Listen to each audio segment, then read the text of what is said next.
수령을 못한다면 저희 업체는 물론 저희 밑에 있는 업체들도 다 줄도상이 날 수 있는 그런 상황. 내년 투자는 올해 대비 50% 이상 감축하는 것을 고려하고 있습니다.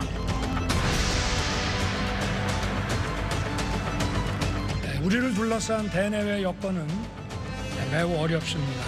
금융시장 변동성은 커지고 경제의 불확실성은 높아졌습니다.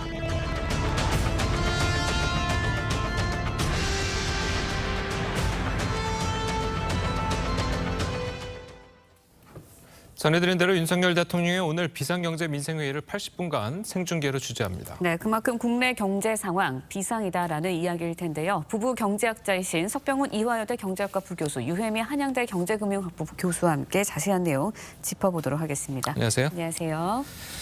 자, 오늘 지금 우리나라 경제가 문제가 하나 두 개가 아니잖아요. 근데 비상경제회의에서 가장 먼저 다뤄야 될 가장 시급한 문제는 뭐라고 생각하십니까? 가장 시급한 문제는 이제 최근에 레고랜드 사태로 촉발된 그 채권 시장의 불안 상황을 짚어보고 예. 그와 관련돼서 금융 불안 상황에 대해서 정부가 어떻게 예. 대응할지에 대한 대책이 중요하고요. 예. 그다음에 연관돼서 프로젝트 파이낸싱에 대해서 지금 불안이 증대되고 있는데요. 네. 그 부동산 시장을 연착륙시킬 방안에 대한 논의도 필요하다고 봅니다. 예. 그리고 최근에 무역 적자가 7개월간 지속이 돼서 경상수지 개선 방안에 대한 대책, 그러니까 수출 기업에 대한 지원 대책 등도 논의가 필요하고요.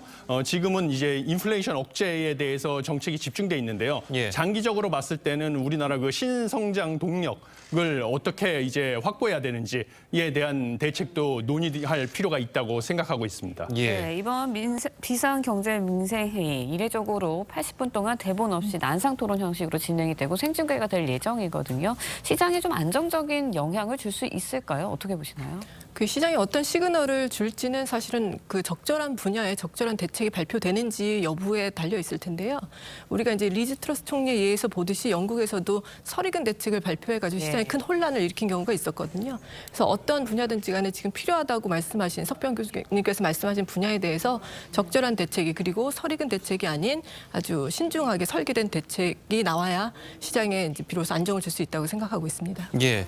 아까 말씀하신 것처럼 이제 레고랜드발 이제 채권 시장 불안, 자 그것 때문에 이제 기업들이 자금을 못 끌어오는 그런 상황이 지금 되고 있잖아요.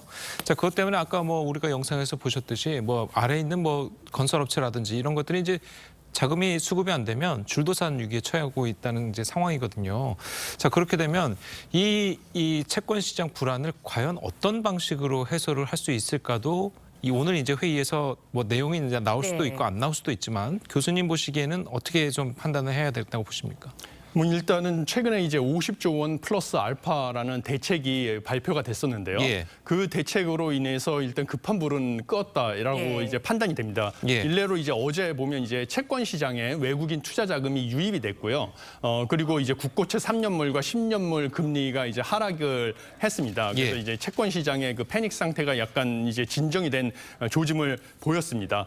그리고 지금 금융 위기에 대해서 우려하시는 국민 여러분들이 많으신데요. 그렇지만 지금 현재 상황은 2011년 저축은행 사태와 비교했을 때는 프로젝트 파이낸싱 관련해서 연체율이 2011년 당시에는 25%에 육박했지만 현재는 이제 1분기 기준으로요. 올해 1분기 기준으로는 아직까지는 6%대이기 때문에 그때와 비교할 상황은 아니고요. 그렇지만 향후 이제 추가 대책은 필요할 것으로 예상이 됩니다. 왜냐하면 이제 내년 상반기까지 만기가 도래하는 회사채 규모가 약 이제 54조 원에 달하고요. 그다음에 그 외에 이제 증권사와 건설사가 이제 보증, 신용 보강이라고 하는데요.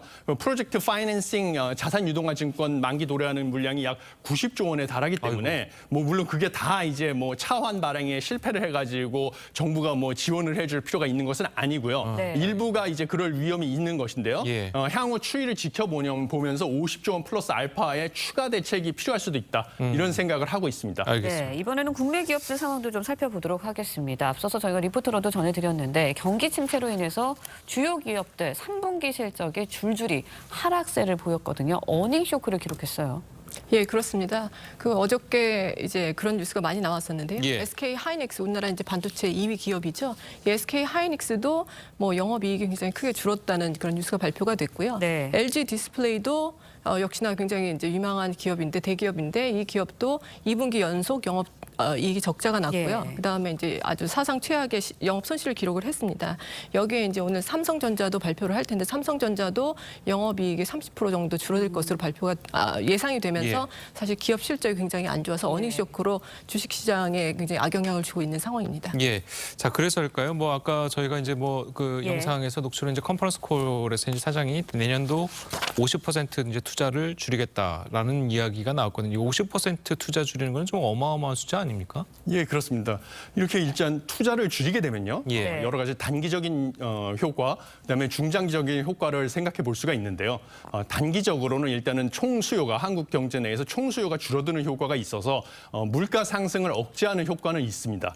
그렇지만 중장기적으로 봤을 때는 한국 경제의 희소식이 아니거든요. 투자가 줄어들기 때문에 일단은 GDP, 국내 총생산이 줄어드는 효과가 있고요. 그다음에 중장기적으로 한국 경제에서 일자리가 감소하는 효과가 있습니다. 그러다 보니까 한국의 성장 동력이 줄어들어서 중장기적으로 봤을 때는 희소식이 아니고요. 단기적으로는 물가 상승이 억제되는 효과는 있지만 그렇다고 볼 수가 있습니다. 예. 네, 또 그런가 하면은 부동산 프로젝트 파이낸싱 이야기도 좀 해보도록 하겠습니다. 우리 경제의 시한폭탄이다라고 불리기도 하는데 구체적으로 부동산 PF, 프로젝트 파이낸싱 어떤 건가요? 이 프로젝트 파이낸싱이라고 하는 것은요. 부동산 이제 개발 사업을 할 때 자금을 조달할 수 있는 그런 금융 상품인데요. 이 부동산 개발에 있어서 수익성 혹은 미래의 현금 흐름 이런 사업성을 기초로 해서 자금을 지원하는 그런 금융 상품이고요. 그래서 지금 그 부동산 개발을 했을 때 수익이 나는 것은 사실은 장기적으로 수익이 나게 되는 것인데 이 자금을 조달할 때 될 수 있으면 금리를 낮게 하고 싶기 때문에 대체로 이제 특수목적법인을 이용해서 대출 채권을 받고요. 대출을 받고 이 대출 채권을 기준으로 해서 자산 유동화 이제 기업 모음이나 아니면은 증권을 발행하게 됐는데요. 이것이 굉장히 만기가 짧기 때문에 금리를 낮게 조달할 수 있는 방법입니다. 그런데 이것이 이제 그 현금 흐름은 굉장히 장기적으로 발생을 하게 될 텐데 네. 이제 대출은 단기로 받게 되니까 이제 단기 장기 미스매치가 발생하면서 이렇게 시장이 좋지 않을 때는 굉장히 부동산 프로젝트 파이낸싱이 큰 이제 위기로 작용할 수가 있는 것이죠. 예, 알겠습니다. 자, 다시 이제 좀 기업 얘기를 좀 해보도록 하겠습니다. 뭐 그 시가총액 1위라고 할 수 있잖아요. 그 삼성전자 이 반도체 세계 반도체 업계 1위부터 100위까지 쭉 줄 세웠을 때 3위밖에 못했잖아요. 예. 자, 그런 것들을 이제 우리가 얘기를 했을 때, 자, 우리 기업들이 그나마 좀 해외에서 선전을 해줘서 우리 경제를 이끌어 나가야 되는데, 자, 이렇게 투자도 안 하고 좀 이렇게 경쟁력도 떨어지고 이러면은 우리 경제 정말 망가지는 거 아니냐라고 이제 걱정하시는 분들이 너무 많아요. 어떻게 좀 보십니까? 예, 맞습니다. 좀 심각한 상황이고요. 네. 특히 반도체 산업은 우리나라에서 차지하는 비중이 상당히 큽니다. 수출에서 차지하는 비중도 크고요. 예. 그런데 이제 반도체 지금 산업이 부진한 것은 여러 가지 원인이 있는데요. 가장 큰 원인은 이제 전 세계적으로 봤을 때 지금 고금리 상황에서 반도체 산업에 주로 이제 들어가는 게 이제 내구재거든요. 뭐 가전제품이라든지 자동차라든지. 그런데 이제 고금리에서 전 세계적인 경기 침체가 벌어지고 있는데요. 네. 이제 경제가 불황일 때에는 뭐 스마트폰이라든지 이런 거를 갖다가 당장 교체를 하지 않지 않습니까? 많은 소비자분들이. 그러니까 이제 반도체가 새로운 스마트폰이 팔려야지 거기 반도체가 들어가는데 반도체 수요가 줄어드는 효과가 있습니다.